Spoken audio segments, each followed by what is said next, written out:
I'm Dr. Kelly Dorgan. I'm a professor in the Department of Communication and Performance.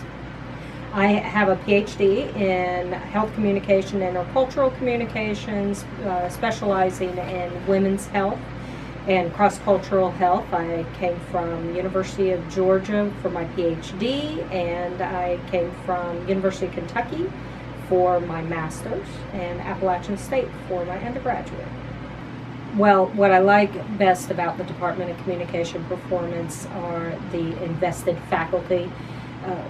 We, behind closed doors, our conversation is about the department. It's about our students and how do we continue to challenge our students, raise the skill level of our students, intellectually challenge our students. It really is a highly invested faculty here.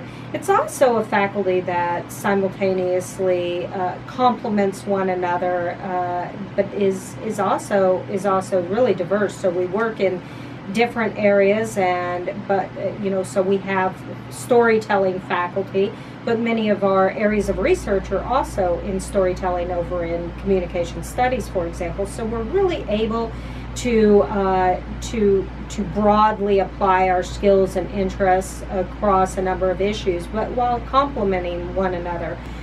Cognitive engagement, students who come in and wrestle with complex theories and don't shy away from being wrong, but also don't shy away from being smart.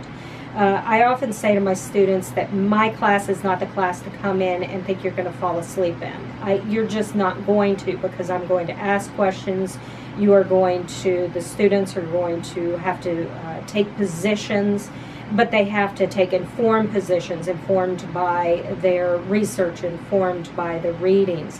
So it is all about engagement. I think ultimately what is at the heart of my work is this issue of growth through vulnerability, and let me explain that. Is that, as I said earlier, I am deeply invested in talking about the areas that people don't want to talk about, whether that's sexuality, whether that's race, whether that's gender. I want to talk about what others don't talk about, and that includes in my research, but it also includes in the classroom. I believe in the power of vulnerability. If we can get to a place where we realize we don't know as much as we think we know, we are not as certain as we think we are, we can get to this place of realizing that we really are quite human, complexly and very, very messy humans, then we can improve from there.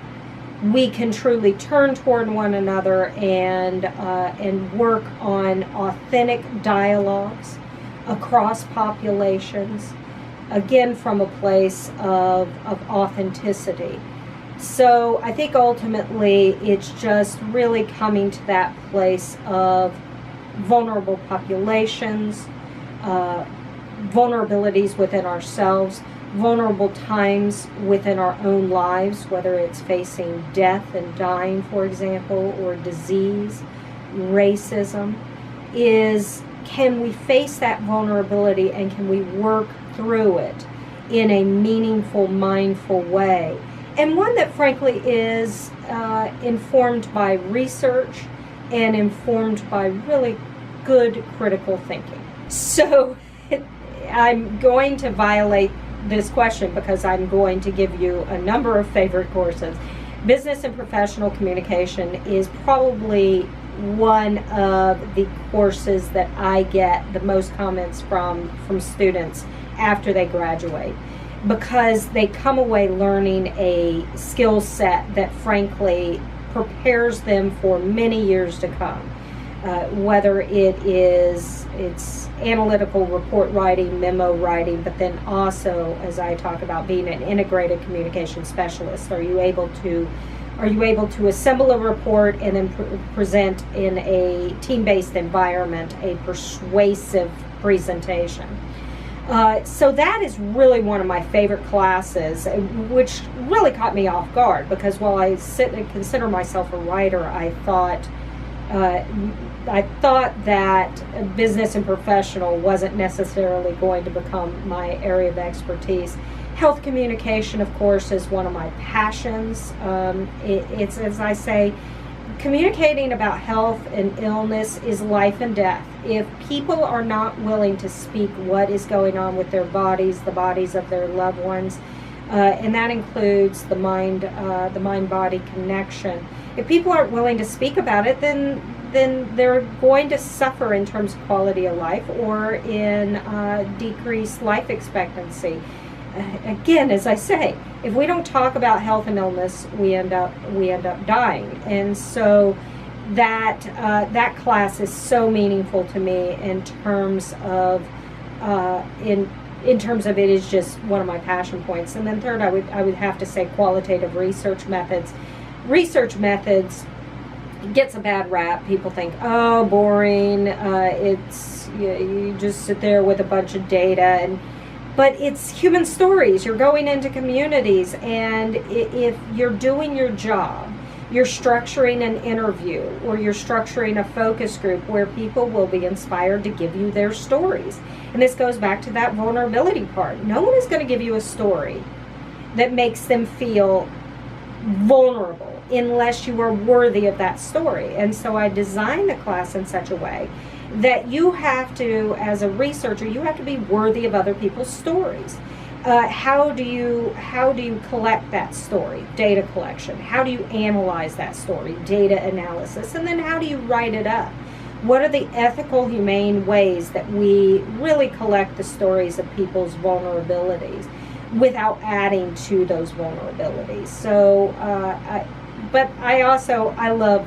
I got to tell you, I love interpersonal as well. I really enjoy talking to students, especially in their 20s, as they're coming through some of their early relationships and reconceptualizing their relationships with their parents, their grandparents, their caregivers. So I got to tell you, I love so many of them, and communication theory as well, because that one is, people are coming in and they're realizing how smart they are.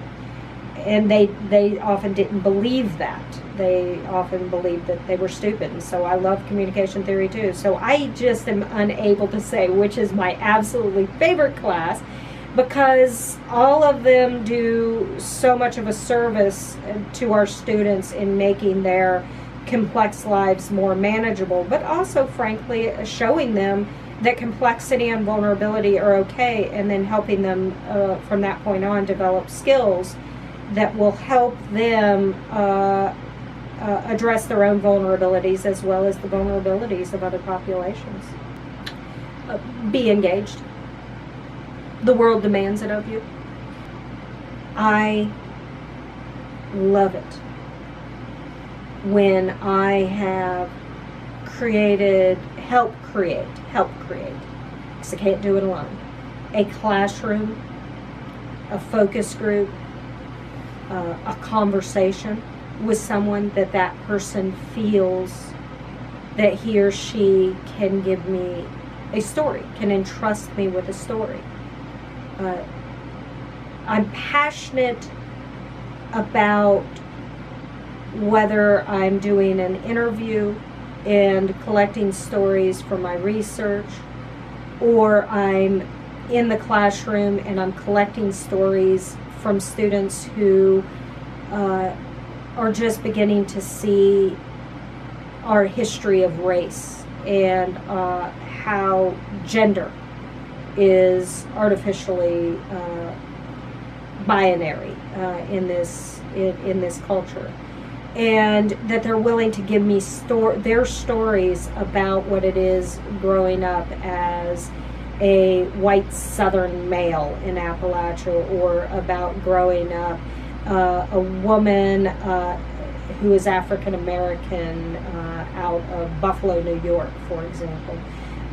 I am passionate about stories from people, and if I can create a climate to help people feel secure in giving me their stories, then I have succeeded. ETSU students have been some of the most magnificent students I've ever had the opportunity to work with, and I mean that sincerely. This was my 5th university, or university level teaching that I had come into. And the ETSU student tends to be very complex, more complex than I think is depicted. These are students who are often working, maybe working full-time, have sometimes very significant family obligations, and yet they're coming to challenge themselves when their lives, frankly, are already challenged. As a consequence, I tend to be really tough on my students because I see that they are strong enough to work through the vulnerability, and that they are textured enough to be trusted with other people's stories. So I think the ETSU student is a pretty special student, and I really enjoy when they give me the opportunity to help them engage life in a larger, more meaningful way.